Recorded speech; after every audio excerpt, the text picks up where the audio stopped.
Welcome to Mediocre Gaming, and today we're playing Deep Rock Galactic. Well, good morning, good afternoon, and good evening. I'm Zarel. Let's get to it. So today we're doing the deep dive, codenamed Barbarous Perfection. But before we get to that, if you like this video, give it a thumbs up, smash that subscribe button, and ring that bell to be notified of all future episodes as soon as they go live. So let's get into it. Stage 1 of the deep dive has Volatile Guts. We're doing a sabotage mission, and we're going after a dreadnought. So Volatile Guts works both ways. When you take out one of the bugs, they'll explode. If you're near them, you'll take damage. If there's any enemies near them, they'll take damage. Ooh, take a look at this. Completely by chance, by happenstance, I happened to get all the buoys lined up just the way they needed to be with hardly any overlap. It was fantastic. I couldn't believe I had gotten it.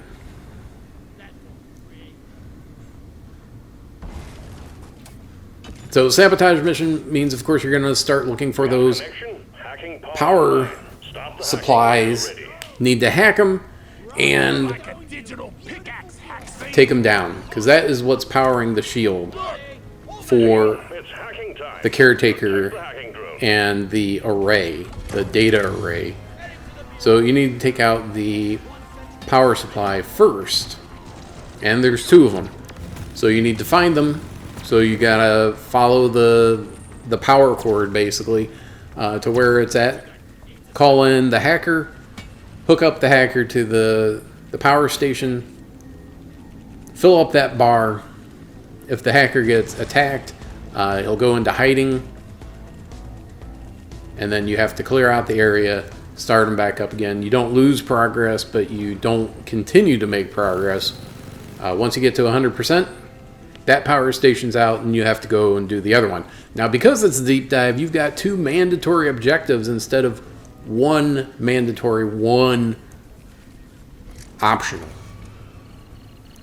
First power station is down. Well done. So you're going to be looking for that dreadnought.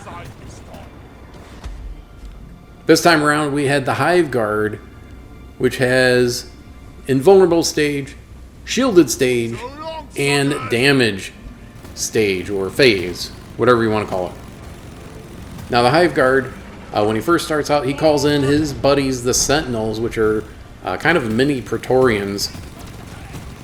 Take those guys out, and then he won't be invulnerable anymore. He'll just be shielded by these little antennae or fronds that are around his head. Once you take care of those, then it's time for the damage phase. Do as much damage as quickly as possible. He'll go immune again, call in some more Sentinels, and then rinse and repeat. Now, unfortunately, you're going to be doing a lot, using a lot of ammo on dreadnoughts, because they are the boss-like creatures of Deep Rock Galactic, because you have to fight them in phases like this. Now, the Hive Guard does shoot out fireballs at you when it comes to the damage phase. He brings up this ring of it like explosive rocks, throws them out, so do damage quickly, so he goes back immune before he can take a chunk off of your health. Now, sometimes the Sentinels get caught somewhere and they have to dig through the environment to get to you. Sometimes they're just weird, and instead of going around the environment, they try to dig through it. So keep your eyes open for those Sentinels, wherever they happen to be. They do glow slightly, the little pink bit on them. So even in the dark, you'll be able to see them. If you have a scout in your party, light it up, and so that everyone can see what's going on here. Once you take him out, he's going to explode, because of course the dreadnought is also has volatile guts. Now, once you have both of the power stations and the dreadnoughts taken care of, it's time to go after the caretaker, which is another boss-like battle. this is going to be in phases as well. You have the shielded stage where you have to shoot the vents at the top. You can see there. They're spinning around. There's all kinds of machinations that are trying to take you out while this is going on. If you get too close, there's little probes that shoot electricity right around on the base. There's those tentacles that take you, try to take you. There's going to be shredders and or patrol bots. And then each phase of the battle is going to bring something new. So when you do the first phase, you just have to deal with tentacles and the random enemies. Second stage, it's going to be something like turrets or phase bombs or whatever. Third stage is going to add to it, so it's going to be layer upon layer of danger. Once it comes time to do damage, though, do damage as quickly as possible and take the caretaker out. Once you take out the caretaker, then grab that data stack, put it on the mule, and make your way out. Now, as you're going along each stage of the deep dive, you're going to want to keep your eyes open for both gold and nitra.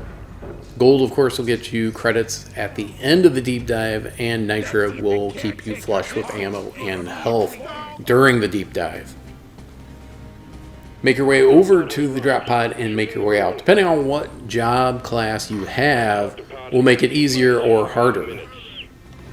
Now, this is a good time to point out that the deep dive is a 3-stage raid-like environment where you can play by yourself with your buddy Bosco or with up to 3 other players, either pre-made or match-made.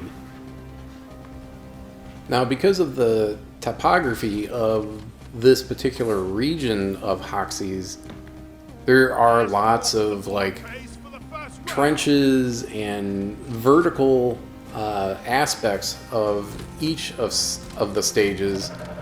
So there's no one job that I think is going to be the cure-all for the stages that you're going to be going through, as it's all in the same region. So there are times when a driller would really come in handy. There are times when a gunner and the respective traversal tools of each will come in handy. But I don't think there's one that is the best, quote, the best for the deep dive this week. So sometimes the tunnel that the driller makes will come in handy, sometimes a zip line, sometimes platforms, but nothing that's a panacea. Alright, so that's it for stage number 1. On to stage number 2.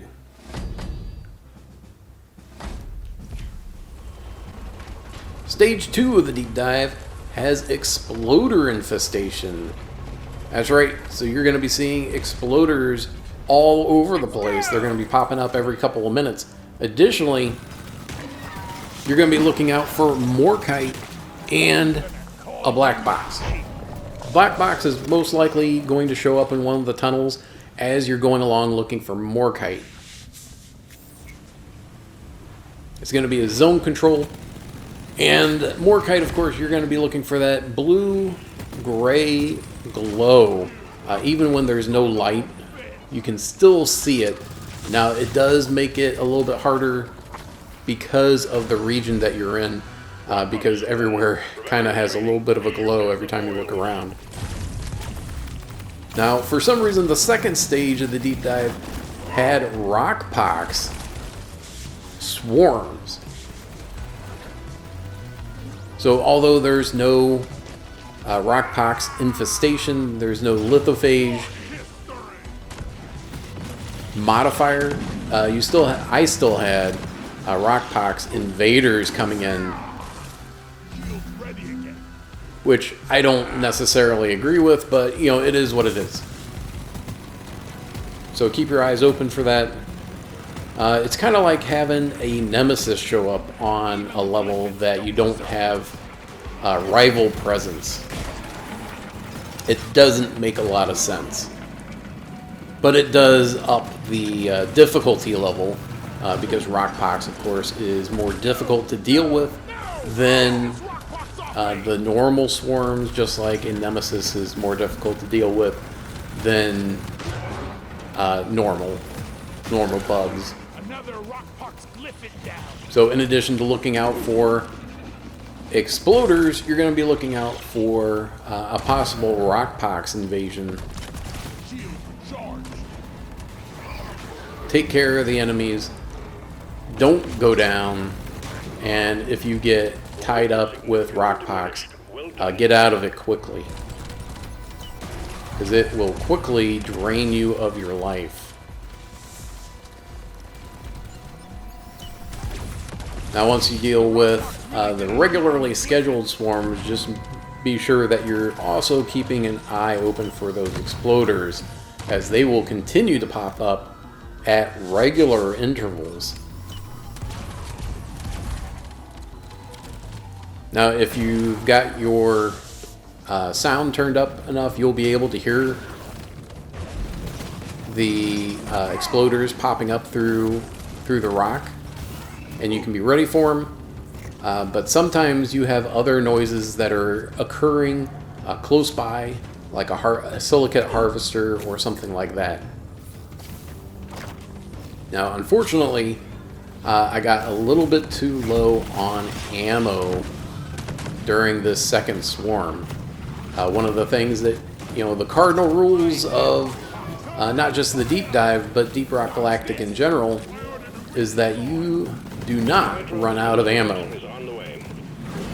Normally, if you're playing with 3 other players, when you get to be about halfway, hopefully you're not using ammo much more quickly than everyone else, and you can call in a resupply when you're about halfway. Then everyone can restore their ammo, and you can continue on. And of course, resupply pods will also give you some health. Always great, always useful, and of course that'll resupply your traversal tools and grenades as well.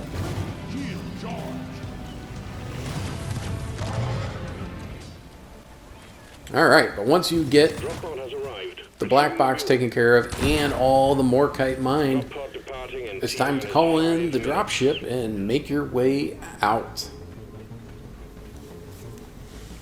Now you can either follow the mule back, or you can make your own way back. If you are fairly confident in how to get to the dropship, the drop pod, then you can probably just make your way there on your own and wait for the mule. But if you're not really sure how to get to where the dropship is, you can always follow the mule for the most part.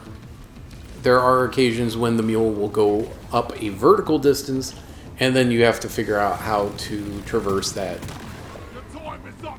Get from point A to point B, and depending on your job class, that will change how you do that. So just follow the little flags that the mule puts down and make your way back. You'll want to keep your eyes open for enemies that are going to be blocking your path and or attacking you as you make your way back. And don't forget, there's still those exploders that are going to be coming after you.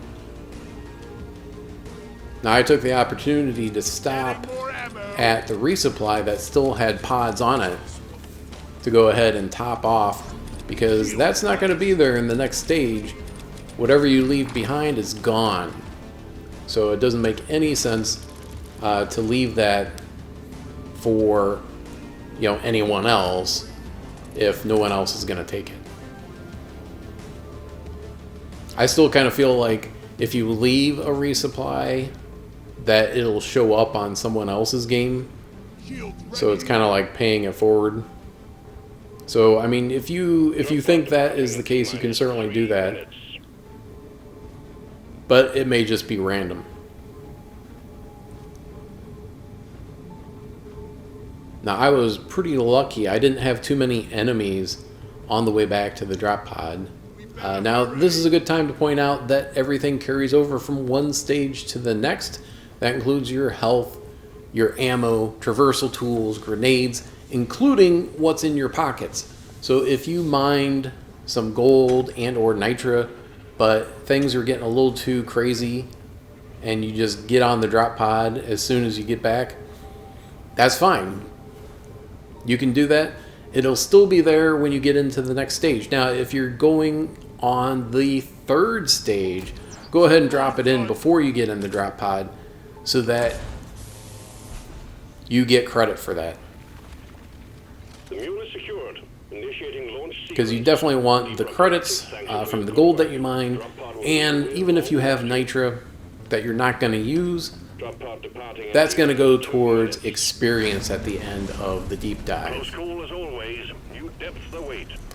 And of course, one of the main reasons to do the deep dive is for those matrix cores, which will get you weapon skins, cosmetics, and weapon overclocks. Alright, now we're on to stage 3, the final stage of the deep dive. This time around we have elite threats, dreadnoughts, and mini mules. Elite threats, of course, are going to be special, kind of super spawns. They move faster, they do more damage, and they have more health.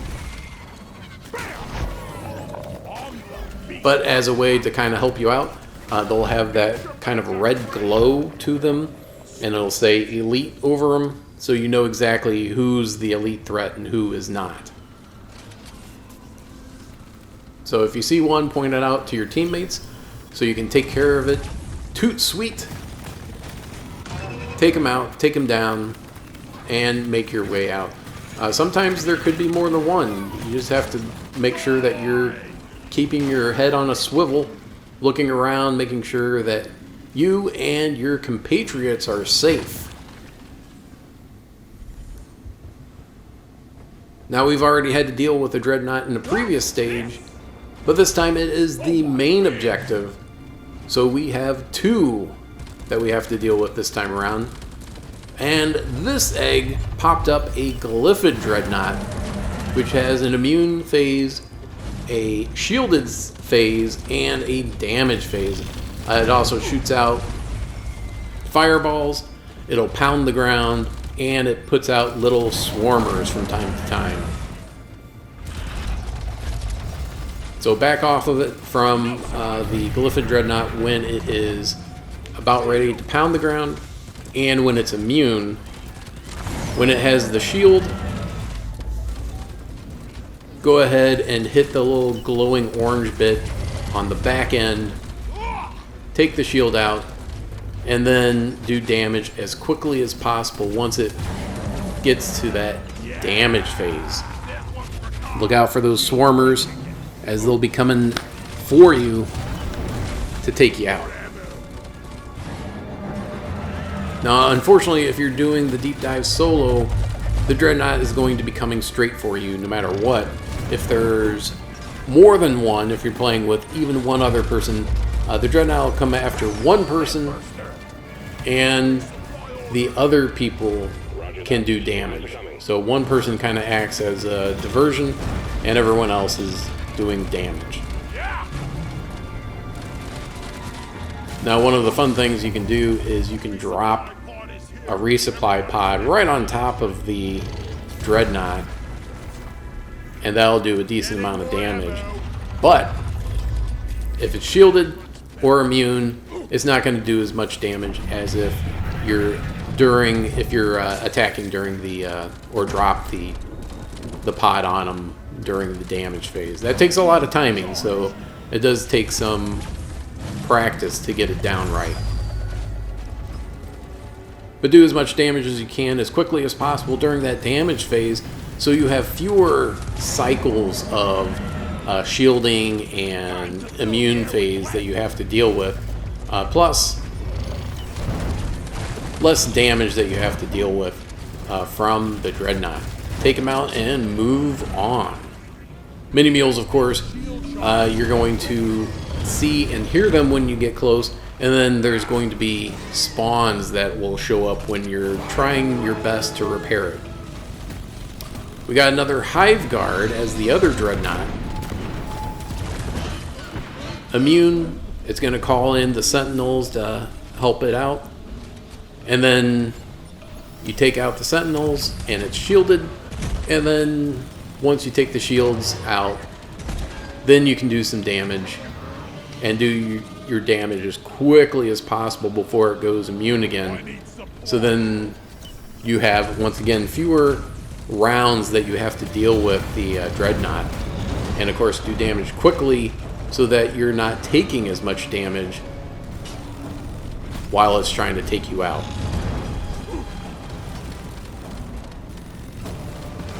But once you have all of the Dreadnoughts taken care of and all the mini mules repaired, you're ready to go. Call in that drop pod and make your way out. And that's it. I hope you enjoyed this video. Be sure to check us out on social media, and thank you for liking, commenting, and subscribing. And we'll see you next time. Ammo taken. Drop pod arrived. Mule is returning to LZ. Drop pod departing in T-minus 5 minutes.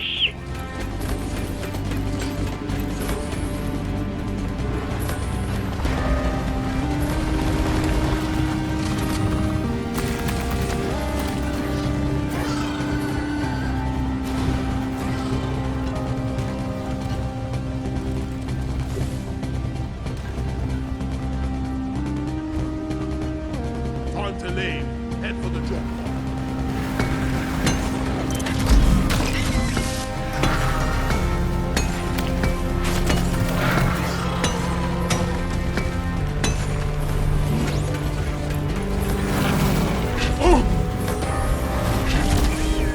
Die like your mother did! Bam! Drop pod departing in T-minus 4 minutes. The mule's been successfully retrieved. Make it snappy, team. The drop pod won't hang around forever. I ordered a resupply! Stand back. Supply pod inbound.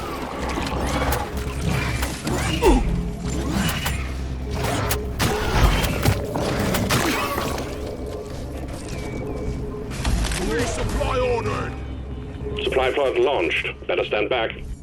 I ordered a resupply! Supply pod requisitioned. Launching now. Resupply ordered! Hang in there. Supplies are on the way.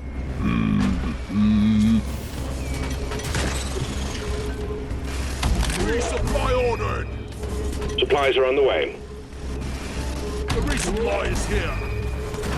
Nitro's been withdrawn and supply pod is inbound. Drop pod departing in T-minus 3 minutes. Resupply arrived! Go restock! Ready to kill some more crate. Resupply pod is here! Everybody collect ammunition! Rock! And stone! Your Swiss cheese! Swallow this! Retrieving escape pod. Shield charged and ready. Rock and stone to the bone!